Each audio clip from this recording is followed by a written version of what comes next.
Hello there, everybody. This is Mel Allen. It's no mystery that baseball is a real thriller.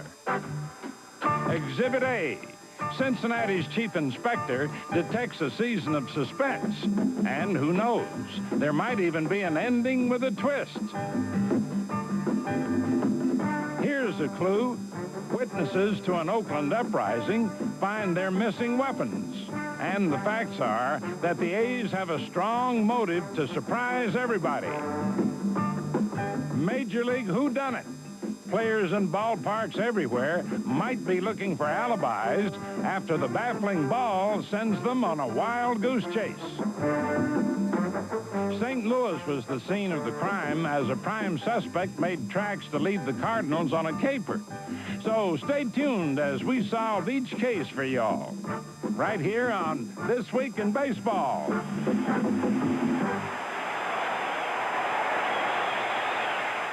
National League journey. In Cincinnati, the Reds get back on track. Things are going swimmingly at Riverfront Stadium because the Cincinnati Reds are cruising. A big surprise to many, the Reds embarked on a 7-game win streak to the top of the West, with fearless leader Pete Rose at the helm, and his mates feel shipshape. The one thing that Pete emphasizes, I think, in his style of play is that the game should be played at 110%.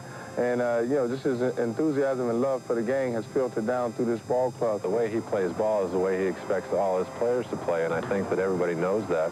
It drives me harder. Personally, it drives, Dave Parker harder. It's just the fact that Pete Rose knows when you're given 100%. Youngsters like Eric Davis are glad to have Charlie Hustle at their side. He's always talking to me throughout the game, before the game, after the game, in the clubhouse. After I hit it, he'll tell me if I'm over swinging or, just to relax and make good contact. And that's helping me out a lot, just having him being around there, staying on my back and pushing me. But the Reds player-manager doesn't want to push too hard. I'm not going to ask the guy who can only throw a ball 85 miles an hour to go in and throw it 90. I'm not going to ask the guy who can only run the first in 4.2 to run it in 3.6. I am going to ask him to run it in 4.2, though. I just think if you go about practicing right and having fun, then you'll play right and you'll have fun. Baseball can be a difficult game if you try to overthink and you try to do too much. You're supposed to have fun when you're out here. If you don't have fun, that's what I've always thought. When I stop having fun playing baseball, and when it's an effort for me to go to the ballpark, that's when I have to do something else. And I haven't reached that time yet. It was abracadabra time against San Francisco.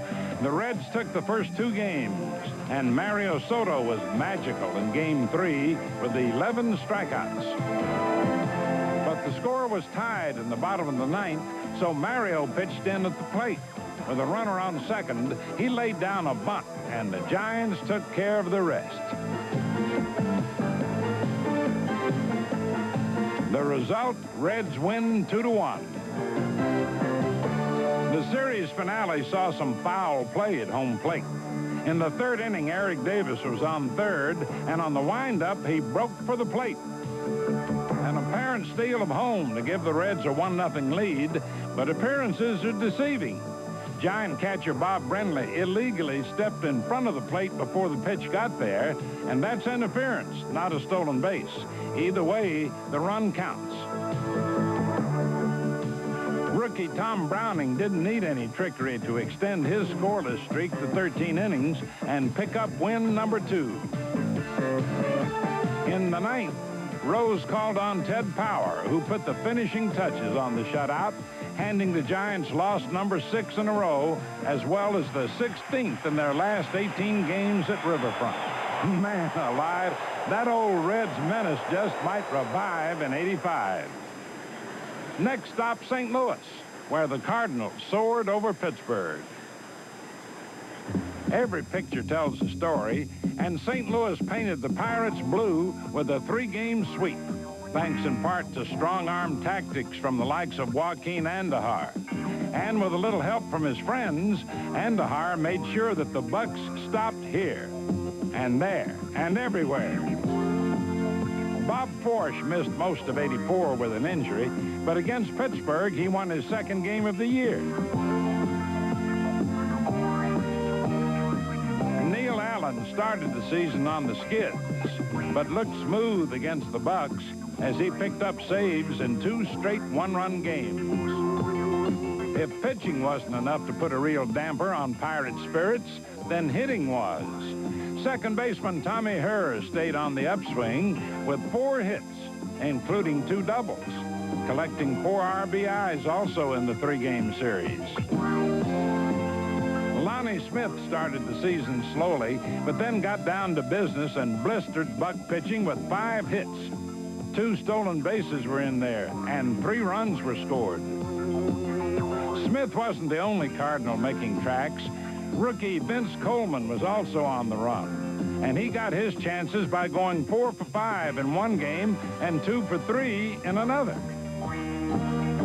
Hard enough to keep the kid off the bases. Now the question is how to keep him from stealing. After all, in back-to-back minor league seasons, Coleman stole a combined 246 bases. Up in the majors, the 24-year-old center fielder wasted no time. In his debut against Montreal, he stole 2 bases, and in one game against Pittsburgh, stole 3. Born to run, you might say. That's my passion, is to steal a base, you know, each and every day. Basically, right now, I'm fortunate to be in an organization that stresses on running, and we have guys like Lonnie Smith and Willie McGee and Ozzie Smith, you know, that's well experienced here in the game and have the knowledge on base stealing. Pirate catcher Tony Pena has lots of know-how, too. And while Coleman stole 3 times against him, Pena nailed Coleman twice. But given the new kid's track record, the Cards could be in for great feats. Now, let's open the notebook for This Week in Baseball's TWIB notes from around the National League.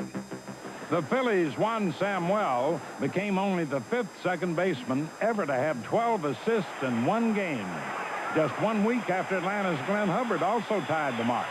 In the 9th inning, he had a chance to break the record, but made an error instead, although the Phils beat New York to stop a 5-game losing streak, thanks in part to Samuel's assistance.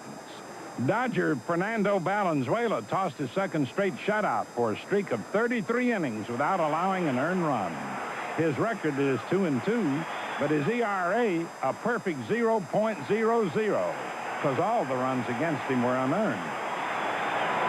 Chicago Cub Dennis Eckersley shut out Montreal just 5 days after pitching his first shutout in 3 years. That made Eckersley the first Cub to throw back-to-back shutouts since 1977. It lowered his ERA to 1.80. In Chicago's next series, pitching mate Rick Sutcliffe shut out Pittsburgh. Sutcliffe had lost his previous start to end a 2-season win streak of 16 games. Rick helped his own cause against the Bucks with his first regular season home run in 6 years.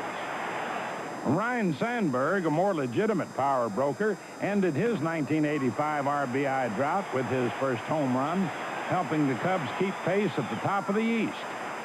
1 RBI and counting for last year's league MVP. In the first big trade of the season, reliever Kent DeCulvey went to Philadelphia after 11 years with Pittsburgh. The other side of the deal involved fellow reliever Al Holland, who became a Pirate. DeCulvey entered the season with 719 relief appearances, the National League record. Now for this week's quiz, who holds the American League mark? Stay tuned for a former Cy Young Award winner. American League surprise. In Oakland, the A's are on the rise. Take note, fans, the upstart A's are stirring up the West with an A1 offense.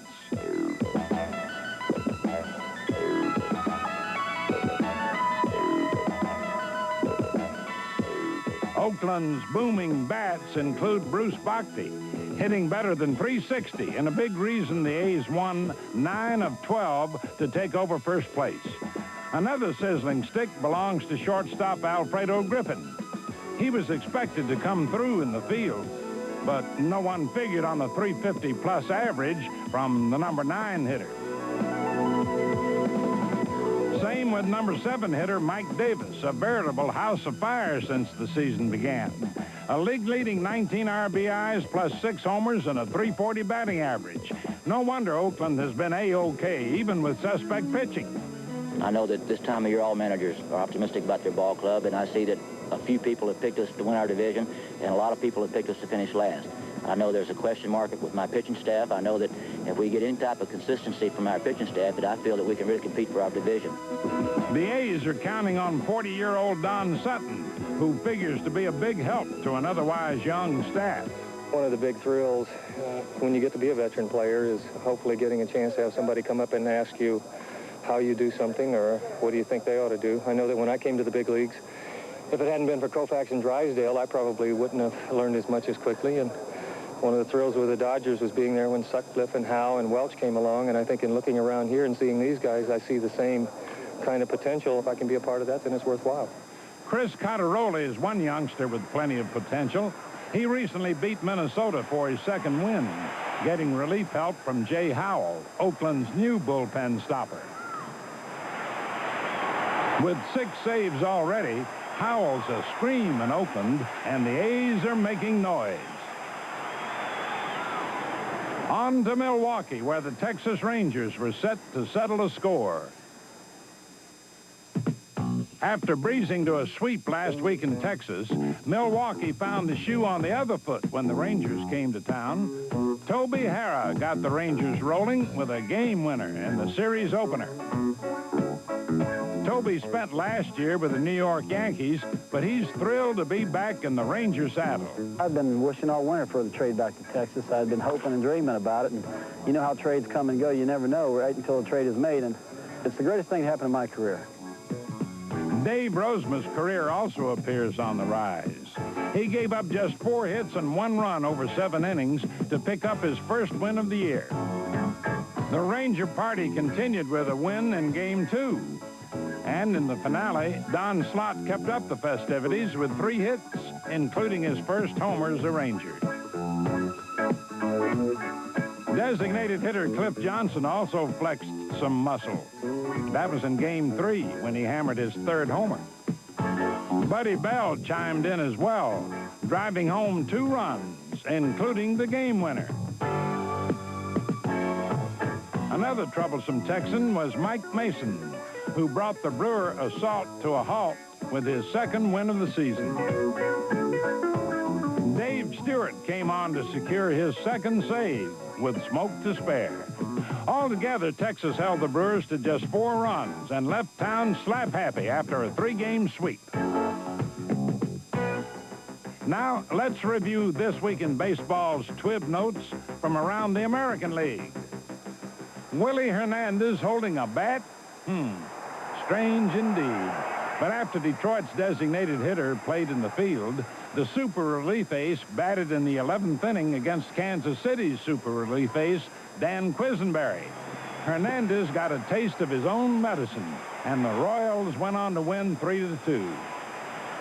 For 9 years, shortstop Alan Trammell of Detroit and second baseman Lou Whitaker have been playing side by side as one of baseball's best double play combinations. Both recently reached milestones by playing in their 1,000th game. That's not all. Trammell just passed another benchmark by getting the 1,000th hit of his major league career. Exactly 1 week earlier, Whitaker achieved the very same distinction. And get this, both players started their big league careers on the same day and got their first hits in the same game. 2 Tigers earning their stripes together. Designated hitter Don Baylor of New York reached a milestone of his own when he wrapped out the 1,000th RBI of his 15-year career, although the Yankees lost the game to Boston 5-4. 4 years ago, veteran catcher Carlton Fisk swapped socks, Boston red for Chicago white. And since then, he's been haunting his former team like crazy. In 43 games against Boston, Pudge has pounded out 15 homers and 42 RBIs with a .378 batting average, 100 points higher than his career average. How about that for sweet revenge? Sparky Lyle holds the American League record for most relief appearances with 807. He spent most of his career with the Red Sox and Yankees. In 1977, when with New York, Sparky became the first American League reliever to win the Cy Young Award. By the way, Hoyt Wilhelm holds the major league mark for most relief appearances with 1,018, 570 in the American League and 448 in the National. Hey, man, feeling a little spring chill? Well, we're up to our ears in early season slip-ups, so let's see some.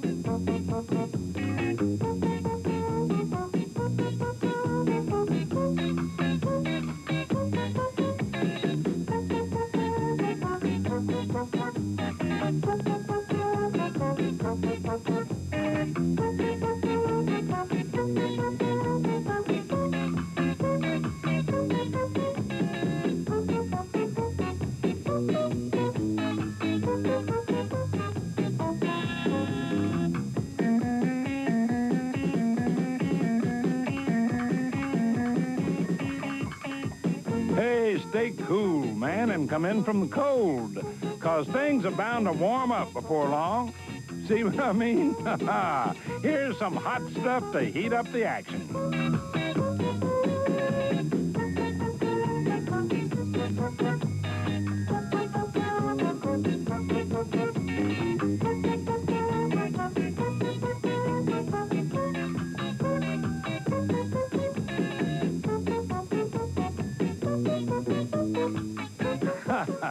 Enough of this cat and mouse affair. Now, time to get a grip on things, because we've got glove work galore that'll send you sky high. First up, Cleveland's Brett Butler. Minnesota's Mickey Hatcher. St. Louis Cardinal Ozzie Smith. Philadelphia Steve Jeltz, in time for two. The White Sox, Ron Kittle. Montreal's Tim Raines. New York Yankee, Bobby Meacham. Houston's Jim Pankovitz. California's Bobby Grich. Another Yankee, Don Mattingly. The Reds, Dave Concepcion. San Francisco's Jeff Leonard standing tall at the wall. Chicago Cub, Ron Cey. Tim Foley, Pittsburgh Pirates. Atlanta's Rafael Ramirez. Ryan the Divine Sandberg of the Cubs. Off the mound, Mike Boddicker, Baltimore. And finally, Eric Davis of the Reds. Hey, how about that? Not you. Time now for a special look at Dale Murphy, our red-hot Brave. Atlanta, Georgia, a peach of a town where attractions abound, and one of the biggest is baseball. The sweetest sight of all these days is Brave center fielder Dale Murphy, who's been on fire since opening day. His numbers after the first 12 games are downright awesome. 7 home runs, 21 RBIs, and a batting average better than 400, all best in the league. I've always been a streaky hitter in the first place, and it's a funny game. I mean, to say why one week you hit, 5 home runs and the next week you don't, it's really hard to pinpoint the reason, but it's just a game where you have to go day in and day out and not, put so much pressure on yourself, and I've done it. That he has. MVP in 82 and 83 with 36 homers and at least 100 RBIs for 3 straight years. And he loves to hit it home. As far as home runs here and home runs on the road, I think this ballpark carries a lot more than most ballparks. The altitude here is higher than most other ballparks. So, I'd rather hit here than anywhere else. I think that's my feeling. If Murphy has any weakness at all, it's his number of strikeouts. But that's part of the territory for any power hitter. Well, I've got the Atlanta Brave record for most strikeouts, so, I strike out a lot. I don't like to strike out any more than anyone else. But you don't really think about that too much. You go up there thinking positively and what you're supposed to do and think about being aggressive. Murphy's all-out aggressiveness is also on display in center field, where he's won 3 straight Gold Gloves after converting from catcher 5 years ago. Well, I have an advantage in center field because I can see where the pitch is going to be made as soon as the pitcher lets it go. Or I can see where the catcher is setting his target. If he's setting up outside, chances are it's going to be hit to my left. If it's inside, chances are it's going to be hit to my right. So I can kind of get my mind going in that direction and just try to watch the guy swing, what kind of swing he takes. And after years of experience, you kind of get in your mind where this ball might go, and you just try to get that extra jump on it. Best of all for Brave backers, Murph is only 29 and right in his prime, one of baseball's best. Now it's time for an Old Spice salute, brought to you by 24-hour strong Old Spice deodorant and antiperspirant. This week, Old Spice salutes Houston's Kevin Bass, who devoured the Reds hook, line, and sinker to spark the Astros to their 4th straight. Bass's one-day catch, 3 hits and 4 RBIs, including his 2nd homer, as many as he hit all last year. Just the day before, Bass belted his 1st homer and became the first Astro to send one over the dome fence this year. Congratulations, Kevin.